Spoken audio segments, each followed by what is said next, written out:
Yanagi is extremely cool for a character. Not only do I have her built, she's extremely powerful in pure gameplay, but in lore she's even more interesting because the initial start of why she's as powerful as she is because of a blood transfusion she got from an Oni in her backstory. That blood transfusion gave superhuman level boost to her stats. But that's a downside also, because if you notice, she's wearing glasses.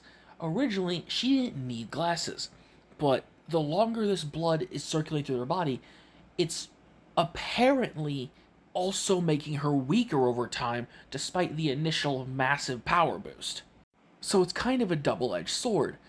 Although on one end it's working like a power boost, it's simultaneously also slowly eroding her. If I had to think of a comparison, it's definitely not as extreme as this, but think of Venom from DC in the sense that like it powers Bane, makes him super strong, increases all his stats, but also just slowly erodes his body over time in excessive use.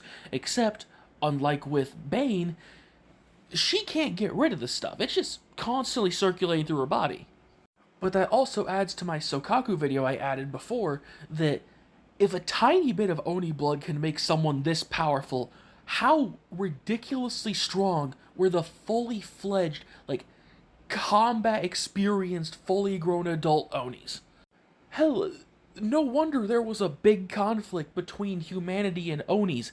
A single Oni was probably a threat to an entire city at a time, let alone an entire army of them was probably a threat to humanity. Not justifying what they did unless we know more about the story, but I at least understand why they feared the Onis because if Sokaku's as strong as she is, and she is that young, and she's on like section 6 level, who knows what the full extent of the Onis are going to be when we actually get introduced to them. Also, I forgot to mention this.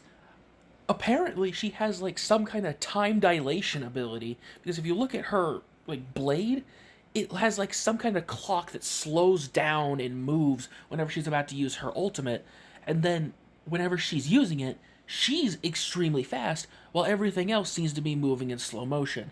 Now, this is either time dilation or she's got super speed. Either way, extremely cool.